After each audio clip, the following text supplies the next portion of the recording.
So in 1986, Dada was in London and I came to London. And after one day, uh, we took a flight to Kenya. So the flight had been delayed, and finally we got on the board. It was a rainy day, and we were in a plane that was full, completely full. There was no seats at all. But Dada got a seat with an empty seat next to it. So I observed that, and Dada, his Yashnam karma, his karma was such that even in a full plane, he got a seat with an empty seat where Nirumai didn't sit there, but Dada had more space to sit. And the same thing happened from the flight from Paris to Kenya. And it was very late at night that we landed in Kenya.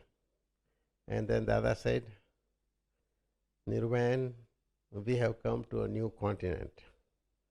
So this is how we greeted Africa, and we did all three mantras, and that's how we landed in Kenya. The thing I want to talk from my visit to Kenya was Dada's positive attitude. How under all circumstances he want to remain positive. Also in all his books we read about that, So the first thing was we were in Nairobi, and my Foi's husband, my Fua, had died only about 8-10 days ago. So after we landed, Dada said we should go and see them. So we went, and Dada talked to her and blessed her, and really, Itlivadi Karuna, he really showered so much grace on her. And even to create a little relation, he said, "Oh, I've come to your house. Will you give me some diksha?" He was trying to establish a connection. Then they gave a little money also. And then he said beautifully, okay, look, you are crying, but if crying will bring back your husband, then I'll also strike you. So instead of crying, try to forget him slowly by remembering his good deeds. And then he said that, okay, now you come for the Gnan Vidhi this evening. And he put his hands, I've never seen it, he put his hand on my Foi and did the Vidhi. And a Vidhi like, I want to also go to moksha, so I want Atmagnan. So the other spoke those words, and this lady repeated it. This way, he did this. So it was a very beautiful incident to see Dada's karuna and grace. And then we were going home, and in the front seat was my uncle, and Dada was with him, and in the back seat was me, Niruben, and one Jayanti Bai Patel. So Dada said, "Oh, she will come." So my uncle said, "No, she won't come." So Dada looks again to him with a very stern eyes. "Why you are saying he won't come? She will come." He said, "No, I know her, she won't come." Then said Dada, "Say now 5 times, she will come, she will come, she will come." He made my uncle say this 5 times, to become positive. He didn't want anything negative about anything in any situation. And Dada was a very observant person. He could observe and then make conclusions very, very quickly. So he landed in Nairobi, and he observed that all the Indians in Kenya were after money. So they were also comparing with each other about money. He observed that. So he said this. He said in so many satsangs, almost every satsang, he says, all the horses run, but only one will get the first prize. And those who run, they will die, but only one will get the prize. Haafi ne mari jase. Only one will get the prize. So, I'm sure he observed the inner workings of the Mahatmas, people there. And then he made another observation that I remember. He says, the Indians in Africa are uneducated and they are earning money from uneducated people. Then he says, Indians in UK are doing majuri or labor work, and that's how they are earning the money. And in America, they are educated and they are earning money from educated people. And in America, they have all the pleasures. So at least they have some understanding that money is not the whole and sole thing in life. That's an observation he made there. So which is, I think, true, you know. So one of the places we went in Kenya was Kericho.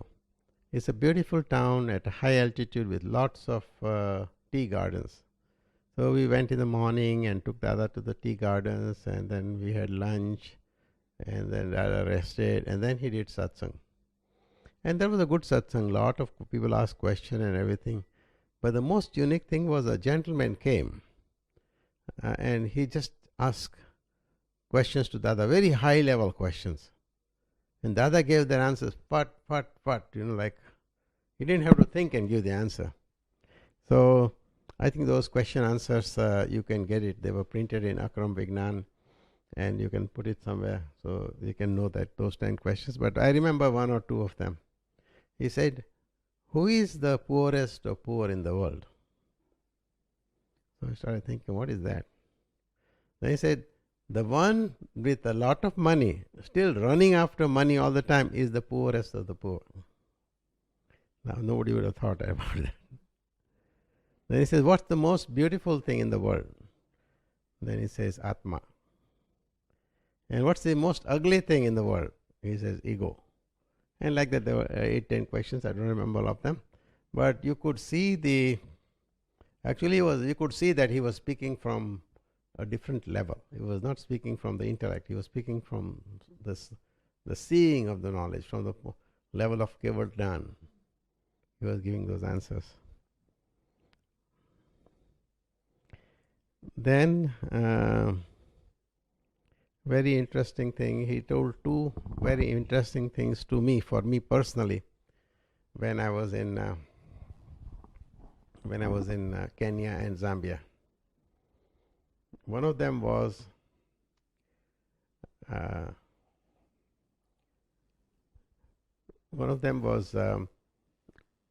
on the last day he was going back to USA. On the last day he was going back to USA. So at night we were all sitting next to him, you know. And he told me, I'm very happy with you, you know. You've done very good seva, and I'm very happy with you. So he was his karuna and blessings he was telling me. And then he said, you know, the result of this seva, the fruit of the result of this seva is discharge for Dause. At that time I didn't understand what it was. Yeah, I asked some follow-up question, but I understand. But what he meant now, I think, is like this seva I did was discharge. And the result of this discharge, I will get very good worldly life situations and also help in Gnan. So this was a beautiful blessing for me. And then one other blessing he gave to the group is when we were visiting Victoria Falls. It is a falls on Zambezi River in Zambia.